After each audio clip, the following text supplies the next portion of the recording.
Hello,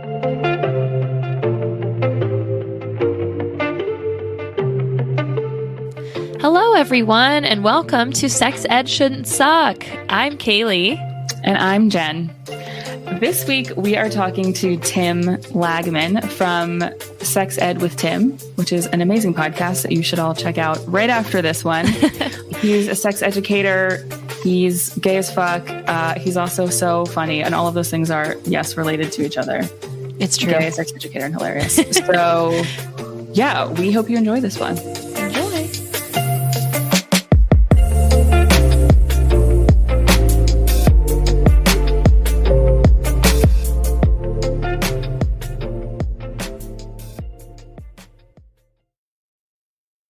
Hi, Tim. Thank you so much for being here with Sex Ed Shouldn't Suck today.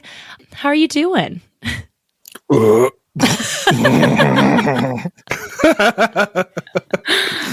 am. What a way to start your show. It was the best. That's the best first line we've had ever. Yeah. If for the people listening at home that don't watch YouTube, I'm actually like, there. That's a little treat for you. That's what I'm doing right now. Tim, could you share with us all your pronouns and sexuality, please? Hello, everybody. My name is Tim. My pronouns are cum dump.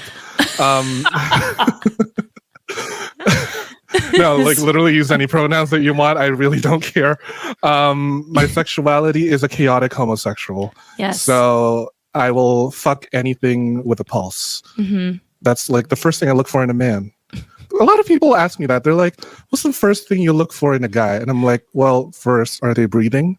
Okay. And then that's literally the only thing off my checklist. And then we're good to go. So that's your line. You're not going to ever be one of those guys working at a mortuary. Not to turn this dark. If like we can totally role play. I have role played like necrophilia. That was super hot.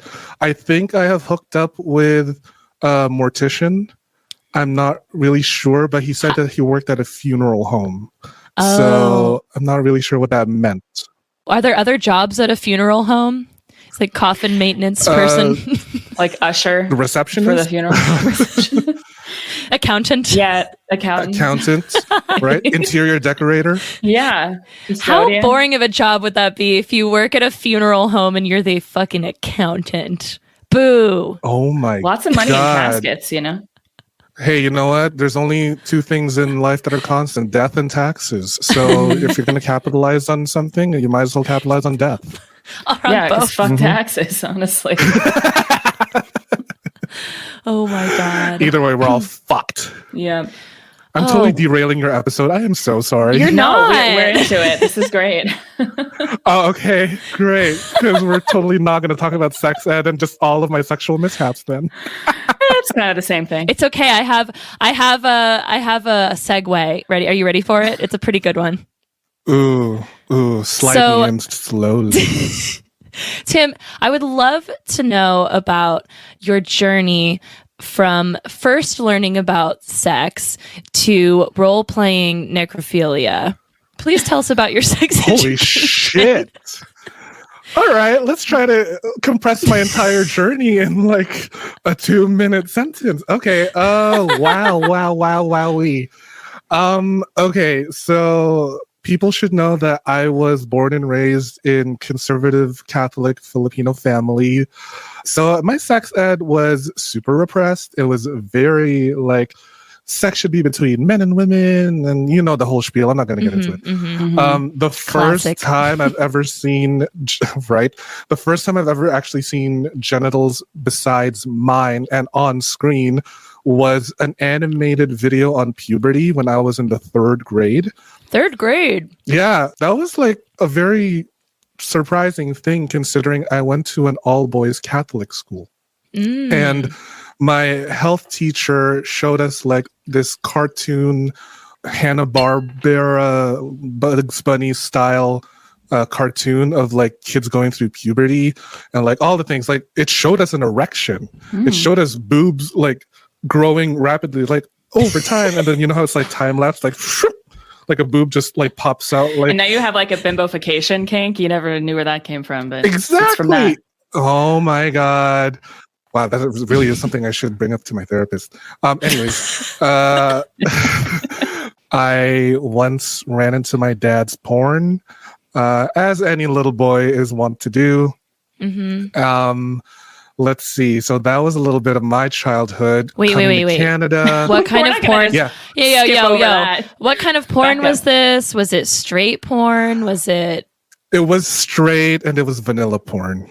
Was it like Playboys? Like Playboy? No, it was a DVD. If people can remember what a DVD is. Yeah. Vintage. When I saw that porn, that was when I started to notice that, my things between my legs are starting to jingle, and I started to rub it to get it to go down, because I'm like, this doesn't feel like normal, but also it feels really good. So I'm just going to keep rubbing until it hopefully goes down, and then I just splooged all over my dad's DVD. Had to wipe it. Yeah. Oh my God. Yeah, I did not want to make a mess. I think to this day, he still does not know I ever saw it. Sorry, Dad, if you ever listen to this. Your dad is like a pretty, like he listens a lot to this podcast. So totally. You should be worried about it. My conservative Catholic father totally listens to sex ed podcasts for sure. Yes. So that's just a little bit of a glimpse of what it was like in my childhood. Okay. I feel like I have questions. Yeah. No, I have questions. I'm processing your childhood right now. That's exactly what my therapist said, which is why he costs $130 for the hour. Yep. Okay. So Jen's like, I need to join you in on that therapy, please. Honestly, your joint session. I should record all of my therapy sessions and just make it a podcast all on its own, because it is a wild time. So let me fast forward a little bit into my adulthood. Yes, you can do that. So that's a little bit of my childhood, and then going into like my formative years into my adulthood. When I was in high school, that's where I started noticing feelings for other guys, and I was like, I don't know if this feels right, because again, I'm being brought up in a Catholic environment, and of course that caused a lot of repression and all that stuff. You know, the whole cliche, but fast forwarding again into my adulthood, when I was 21 and I dropped out of college, is when I started my career as an escort. And I was escorting for 4 years. And that's basically where I have seen things that I never imagined. That's where I did everything wrong, which is really the basis of my sex education. Don't do what I did, because this is what's going to happen. So I escorted for 4 years. And when I was trying to pay my way through college, and I finally graduated, I'm like, all right, I got to figure out what to do full time. I was starting to fall out of love with escorting. I took a vacation in New York where I met up with one of my gals, who then asked me at a Starbucks, of all places, she's like, Tim, you're gay. What do you know about anal? And I'm like, that is and is not homophobic. So you're like, that's an assumption, but you're not wrong. Wrong, exactly. That's right. So she asked me all about how to do anal, and then what started out as a harmless little question, because she wanted to do anal with her boyfriend, started to become like a lecture. And that's where I started to fall in love with it, right? I was falling in love with how to talk about sex, how to give pleasure-centered information. And I started doing research. How can I make a career out of this? And then I saw the title of sex counselor. I'm like, sex therapist? Oh God, no, I can barely handle my own feelings. So then sex educator was like the title for me. Then I got my certification. I launched Sex Ed with Tim. And just a few weeks after I launched Sex Ed with Tim, I found myself at a funeral parlor fucking, I guess, the mortician, but whatever. We had sex in the broom closet. So there we go. Childhood all the way to So the janitor, probably? You know what? Ooh. He was wearing a black tie, who knows? Maybe janitors are allowed to look nice for a funeral. Hey, guess what? Something's going in the ground and something went in my ass. Something's going in places. Things were celebrate. Buried that day. Exactly. Things are very much buried 6 feet under, if I may add. Yeah. All So right. do you feel like sorry. She's stuck. She's so stuck. So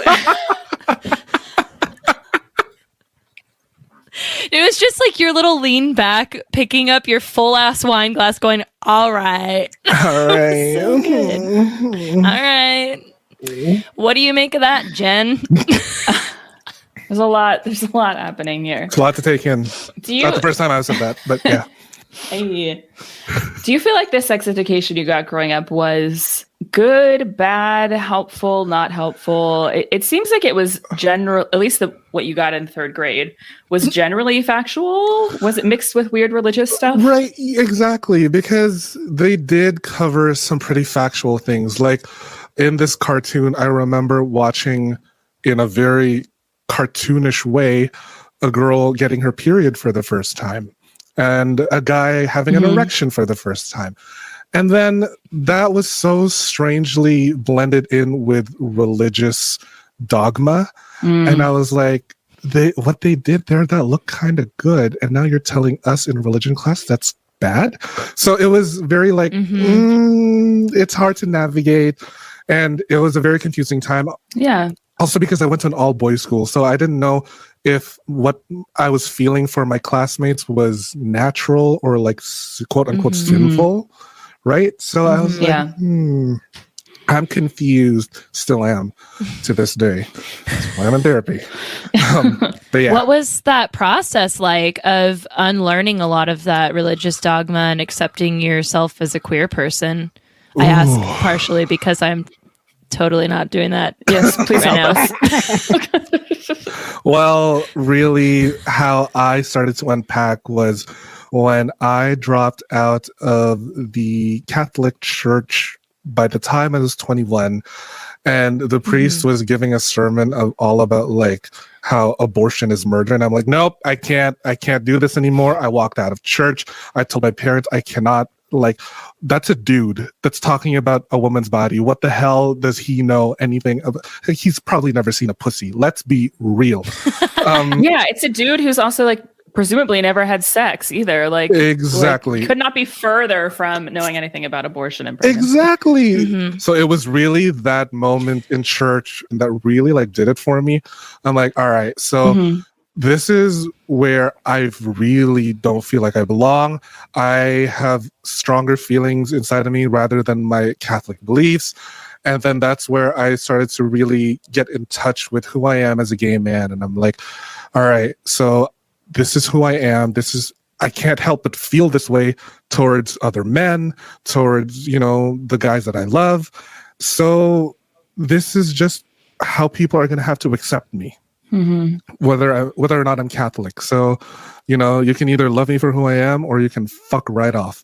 And I mean, even to this day, it's still a process of unpacking, because coming out of my shell and just coming out in general, it's not like a one-time big gay event and then you get flowers and confetti and a light show like Lady Gaga.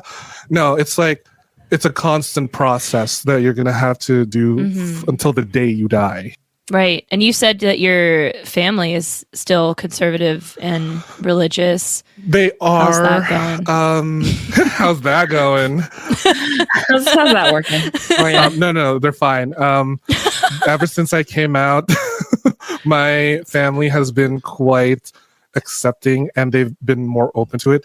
It did take some time because one time I remember reading the newspaper and there was this gay couple on the front page and it was like this headline in France about them celebrating Pride, and very audibly I heard my mom go, ew, and I was like, oh shit, yeah. I was like, fuck. I guess it's not the right time to come out. Maybe yet. there's a cockroach. No? Right, if the cockroach was right on the front page and that cockroach's name was Two Men Kissing, because she said, ew, two men kissing. Oh, I'm going to name my next pet that. Two Men Kissing.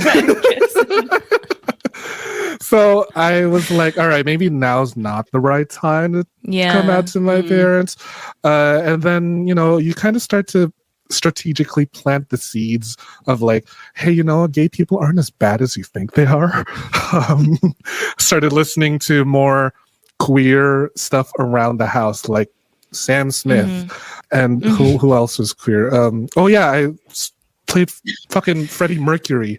Like, and then you're trying to incept them. Exactly. I was trying to like plant the seed. You were like, let's watch House Hunters. Oh, a gay couple. Yeah, exactly. Right. Or Property Brothers. And it's like, oh, they're handsome. Right. Mm-hmm. Right, Mom? What if I just like married one of them? Yeah. What to do? But yeah, it was a very long process of getting them to like accept gay people, to make them like, okay, I guess it's really not out of your control. And I forgot what we saw, but there was one sitcom where the main character was gay and he was like getting help from a friend's mom or something. I forget, but the line in the sitcom was, "You only have one son," and I was like, "Mom, Dad, you only got one son. What do you think about that?" Right. So that I think that's kind of what did it for them, because it's like, you're either gonna love me for who I am, or you're not gonna have me in your life anymore. So that's kind of like the ultimatum, right? It's like after 2 miscarriages, I came along. I'm like, you gotta. You're stuck with me. This is what you got. Exactly. Love it or leave it. I'm a fucking mess. I am taking care of myself at the very least, right? Yeah. So thank you so much for loving me, Mom and Dad, even though you're responsible for a lot of my childhood trauma, which I now have to unpack for $130 an hour, but thank you. And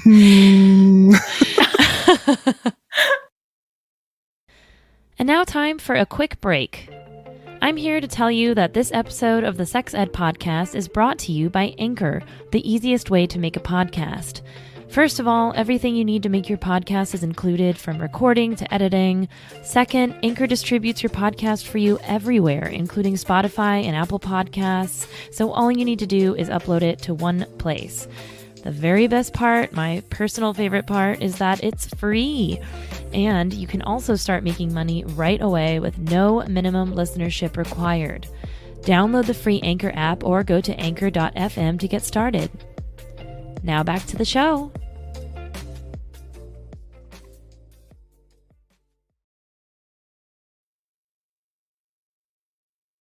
So please, as a sex educator, here's another really sexy segue I'm going to bring in here.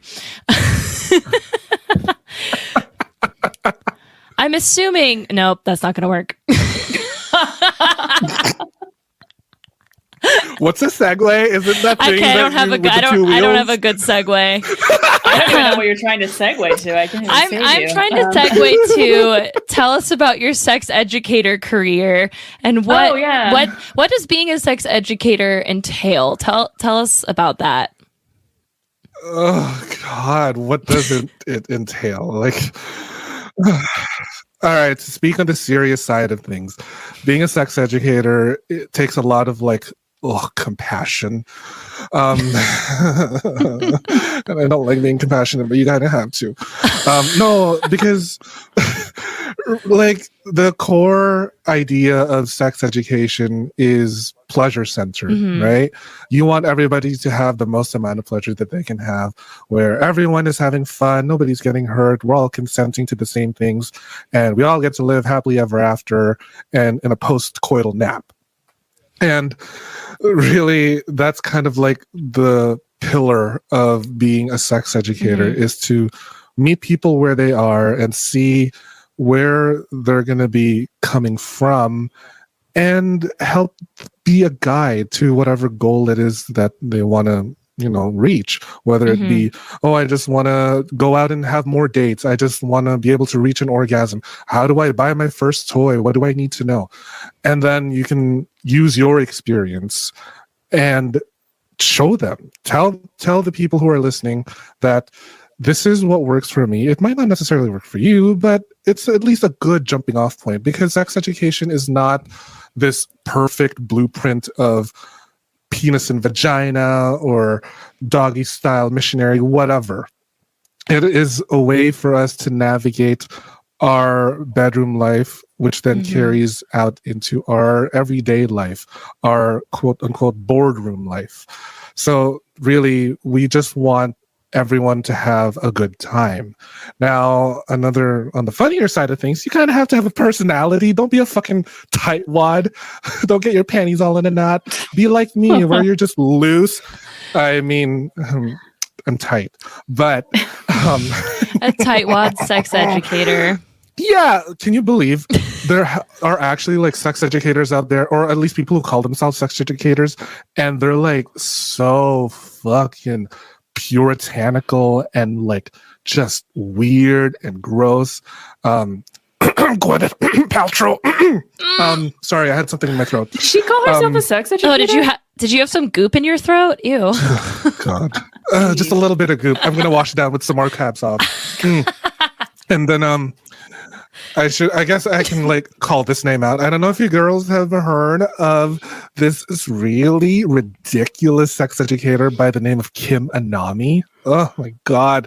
She was making the rounds during the peak of Stop Asian Hate movement earlier this year because she was perpetuating this jade egg. It's like a jade egg that you put inside of your vagina so that you can reach a better orgasm. About that. I thought Gwyneth was doing that. She did, but she was ordered a cease and desist. Thank God, because it's false advertising. There's really no sexual benefits to a jade egg inside of your pussy. And then Kim Anami did it. And the way she advertised the jade egg was by using yellow face. That's fun. Yeah. So, you'll see it on her website. It's been taken down off all streaming sites because it's absolutely fucking ridiculous. Please don't watch it. Just watch it on my Instagram. You'll see it. Don't give her views. Yeah. So you know that really like racist song that goes, "Everybody wants kung fu fighting." She's like, "Everybody wants a jade egg from China," and it's like, bitch, you're so fucking stupid. We've told you. Yeah, and she backs down on her, or she doubles down. Can't stop, won't stop. Anyway, on her racism, it's like, if I eat spaghetti, is that culturally appropriating Italians? I'm like, that is literally not the same thing, you stupid fucking bitch. We are telling you what is wrong.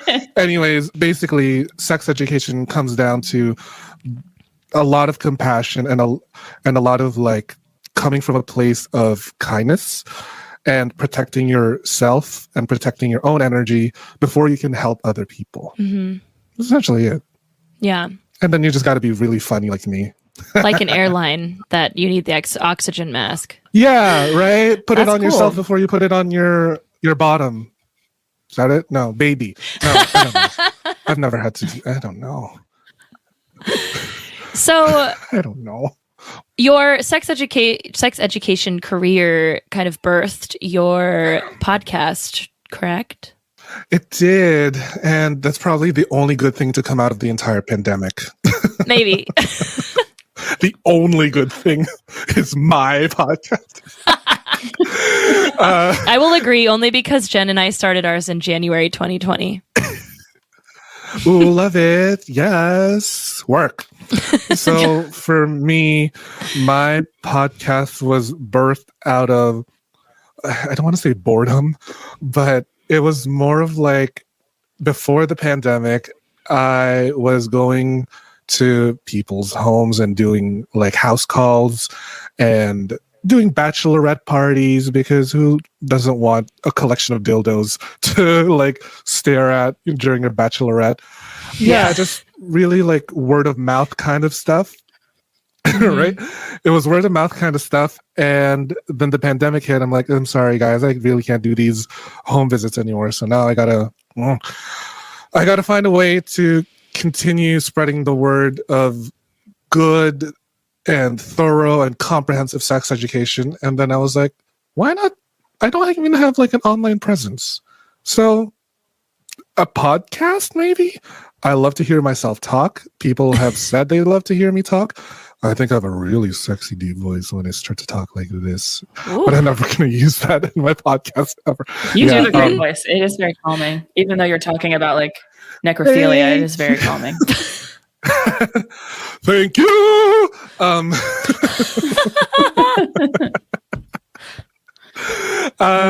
Like back in my escorting days, I once had a guy who paid me $500 to just speak into a mic and turned up the bass on his stereo so that he can feel the vibration because he got off on that. I'm like, all right, fine, easiest $500 because that was my rate, and I'm a very expensive escort. Wow, how do you find these people? So I had a pimp. How did your pimp find these people? I don't know. I still don't know to this day. She's like, you like deep bass vibrations? You like deep bass vibrations? You like deep bass? Yeah, because I got a guy. I got a guy. So I know a guy. So really what happened was that Ashley, or at least that's what she called herself. I don't know if that was her real name. Ashley sent me a message on my phone and she was like, I got a guy here who just wants to get off on the vibration and a voice, and I know you got a really like calming and deep voice, so I started talking like this and sent a sample of my voice recording to this gentleman. Damn. And he's like, when can he come when can he come over now? I'm like, all right, sweet. So that's hot. I started reading fucking poetry because I'm like, I don't know what you want. Pablo Neruda, I guess, or just something. I brought a poetry book. I brought non-fictional books. I even brought the fucking Bible in case that's what he got off of, because it was like the voice of God kind of thing, and he would kind of get off on that. You shall not fornicate. Or on the seventh day, God commanded his bottom to come. And it was good. And it was good. And he was well. So I brought a bunch of books with me because he was like, just read anything, say anything. I'm like, all right, I guess I got to just bring water, take off my shirt, and speak into a mic for the next hour until he jacks off and comes. That's what we're doing now.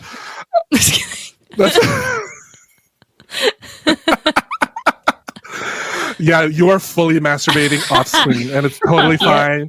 You don't even have to tip me. It's totally okay. It's my pleasure.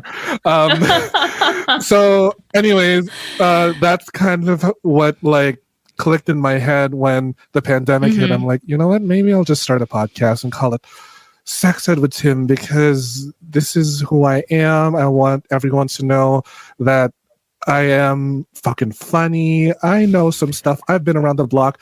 I've had a butt plug inside of me, as I've told you before.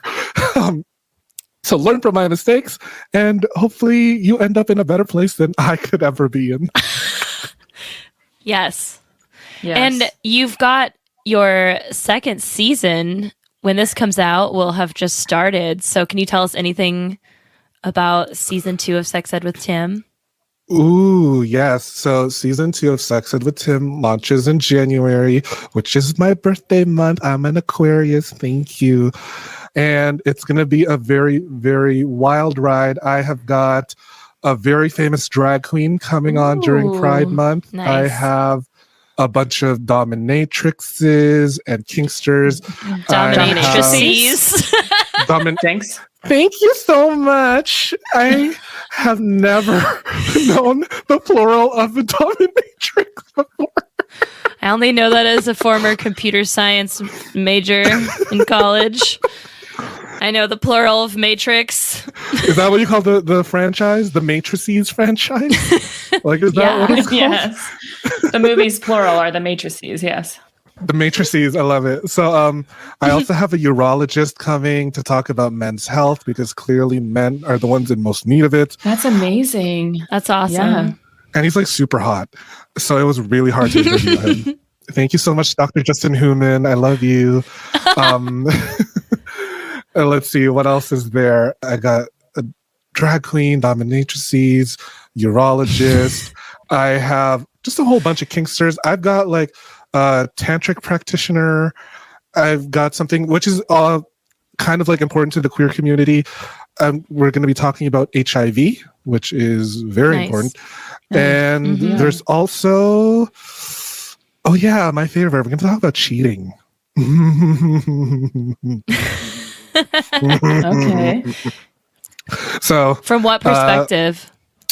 From a therapist perspective, because we want to dig a little deeper. Because, like, I feel like we as a society are so quick to dismiss cheaters as very evil people, and while I am a victim of cheating, my last boyfriend cheated on me 3 times. Ugh, gross. I hope he dies. He's got the worst case of bent dick. I truly don't know why I let that thing inside of me. Now your butt is like totally bent. It's just sideways. Yeah, it permanently damaged me and my butthole and my heart. So I invite my friend over who's a therapist to talk all about cheating and like how we can reframe and heal from infidelity. So I feel like that's going to be an interesting episode. And I am releasing that during February, the month of love. Hell yeah.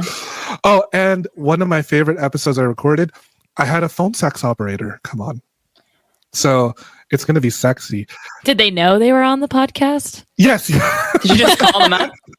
Yes. Her name is Nikki from the Dear Nikki podcast, where she reads a bunch of like fantasies, and she has the most beautiful speaking voice I've ever heard. It's so sexy. Damn. Nice. Yeah. And I'm having like a sexologist on in a bit. So Nice. it's going to be a very, very fun episode with bonus episodes sprinkled left and right. Yeah, I feel like I was going to ask what can people get out of listening to your podcast, but I feel like you answered it very well. Absolutely nothing. They cannot get anything. It is trash. Lots of information and entertainment.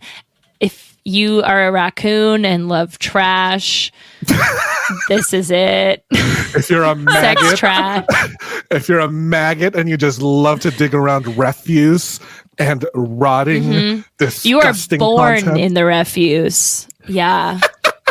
Quite literally. You emerged from the refuse like a phoenix from the ashes. I think you mean like a rat. So Jen, unless you have any other questions, do you want to ask our final question? In conclusion, I guess, so we ask all/most of our guests this question. What do you wish was different about your sex education? Or I guess also because you're a sex educator, how do you think sex ed in general should be different? What could it be like? Oh, well, I wish that I had a sex educator like me to look up to. Not to be egotistical or narcissistic or anything, but I wish that back then sex ed would focus more on pleasure and less about guilt, right? Like, stop making me feel bad for feeling good. It feels good for a fucking reason. I wish that it covered more harm reduction strategies, such as condom use, drug use, how to safely navigate the dating scene now that everyone's online, how to protect yourself, and how to like protect each other. And I wish that sex ed was entertaining, because I don't want to fucking read from a goddamn textbook all the time. I mean, textbooks are great. I've pirated a few. Thank you so much, college, and your expensive fucking fees. But I wish that sex ed would cover a lot more than just penis and vagina, and cover a diverse set of sexual orientations and sexualities, and basically just how to make yourself the priority. Because if you can't make yourself a priority, how are you going to make someone else a priority? How are you going to be able to help others if you can't help yourself? To end on a sentimental note for all of your listeners, if they have had too much trash of me. Keep saying that word trash. I don't think it means what you think it means. What does it mean now? Cum Dumpster really does care. Exactly. Whatever you called yourself. I keep calling you Cum Dumpster. Sorry. Those are my pronouns. Cum dump. I don't mind. That's okay. Listen, I have been called cum dump, which is fine. I have been called the gaping hole, which is fine. I've been called loose, too tight, too out there. I've been called everything and anything under the sun. I really don't care at this point. Would you say it's that the gaping hole is big enough for all of us? Listen, if I was an actual hole, I'd be a manhole. I feel like you I'd already be are a manhole where every construction worker just. Listen, I hold the world record of being the tightest hole in the Greater Toronto Area. Thank you. Wow, I don't know if I Wow. measured that, but that's impressive. Cheers. By PSI. Okay. Thank you for clarifying. Like when you measure, like when you measure air in your car tire, Yeah. Yep. how much air is escaping and how much. I'm telling you, it's airtight. That is beautiful. There's a pneumatic seal on my butthole. That is beautiful. I'm glad I have that image. Thank you. Tim, where can our listeners find you and your wonderfully tight butthole online? Not IRL. Thank you. I don't have an OnlyFans. Sorry, I don't have an OnlyFans. If you're gonna want to see my butthole, you'll have to search me up on Grindr if you can ever find it everywhere. But if you're too lazy to do that, it is sexedwithtim.com. I'm on Twitter and Instagram at sexedwithtim, and you can listen to my podcast, Sex Ed with Tim, on all streaming platforms. New episodes come out every other Thursday. Beautiful. Thank you so much gorgeous. for joining us. Thank you. Thank you, everyone, for tuning in to this episode. If you want to connect with us more at different places, you can find us on Instagram and Twitter at sexedshouldn'tsuck. You can also email us if you feel like at hello@sexedshouldn'tsuck.com. Any questions, thoughts, comments, nudes? We'll accept your nudes. God, That is a we're gonna dangerous get door to flooded with open. dick pics. Okay, boob pics only. Boob Yeah. pics only. Yeah. If your dick looks like a boob, actually, I want to see that. So Yeah, please That's send okay. that to us if your dick looks like a boob.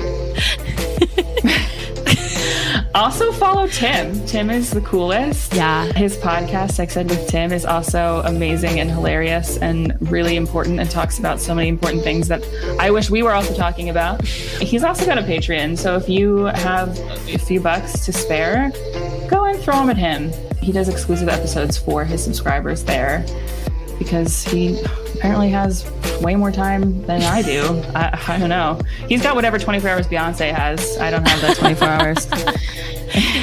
Yeah, speaking of Patreon, you should also go check out our Patreon. There's all kinds of cool benefits you can get, like free stickers, shout outs.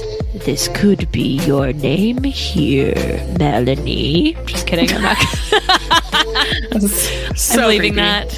Yeah, this could be your name and more. So head on over to our website. You can find our Patreon through our website at sexedshouldn'tsuck.com, or you can just go to Patreon and look for Sex Ed Shouldn't Suck. You will find us. Yep, we'll be there. If you want more free content, you can sign up for our newsletter too. Yes. Stay up to date with what is happening on the podcast and sex ed in the world. Yep, find that on Substack or through our website. What's the website again, Kaylee? What is it called? It's something about sex. Something about Pornhub.com, right? shouldn't suck. What? Sexedshouldn'tsuck.com is the website. Right. The name of our podcast. I That feel like makes sense. if you go to Pornhub, you'll get distracted and not go to our website. So forget we said that. Well, you can go there after if you want to, Yeah, go but there after. yeah, start with our website and our Patreon. And maybe pay for the content on Pornhub that you're viewing. That's also an option. Yeah, and speaking of paying for content, another way that you guys can help us out is by checking out our merch. We have stickers and shirts and all kinds of cool stuff, and it's just getting started now, but we are going to be having even more stuff coming up in the future over the next few weeks and months, so please head to our website, sexedshouldn'tsuck.com, and check that out. Which brings us to last but not least, Kent. Thank you so much for mastering our sound. You're the Thank best. We appreciate you. Appreciate. And join us next week where Jen and I talk about relationship education. Sex ed's prudish cousin.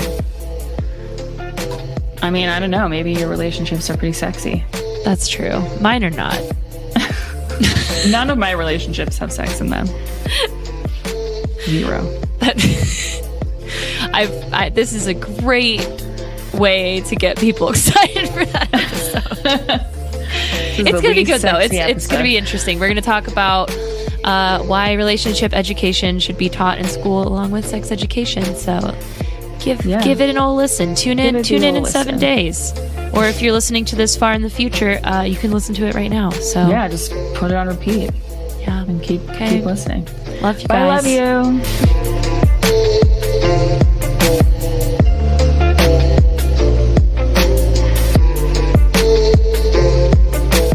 Right? I mean, Italian is the most underrepresented person of color ever.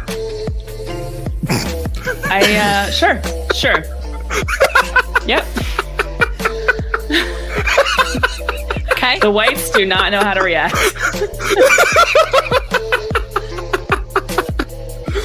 Oh, God, it's so funny. I love it. It's so funny. I was like, I don't think I can correct him. No, it's fine. It's funny. If I laugh, you're allowed to laugh.